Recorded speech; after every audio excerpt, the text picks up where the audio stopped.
News TV. First touch of the ball. First Valdez attacks. Alam nyo na. That's Shakey's. Ruby with that kick. Oh boy! And go on Facebook. Valdez. Oh, beautiful play right for. Excellent digs.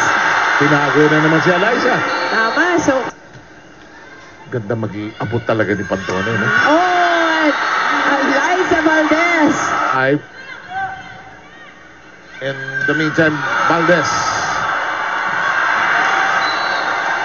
It's not spoiled. Itataas ni Ruby De Leon. Pumunta tayo sa kabilang panig with Eliza's cut shot. May konting hesitate. The ball in defense. And Eliza Valdez going. LDT kung ngayon lang kayo bumuton sa GMA News TV. Nabutas na kayo ni Eliza. Halo. Ruby nakipagbakbakan. Itataas. Ipapalo! Once again. I think this will sail in for a change. The attack. Yes! And Eliza Valdez. Meneses hooks it over.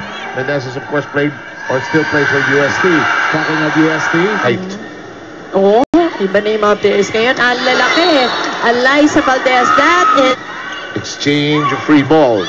Papalo. I was just going to say, good defense coming from both teams. Babalik dun. Kasi alam na alam ni Ruby De Leon. Pababalik. Macro. Valdez. Oh, dig. Pick up that time by Gretchen Soltones. Valdez is coming. It's all alone. Parang malungkot siya dun. Ayan na si Eliza. Oh, and Eliza Valdez.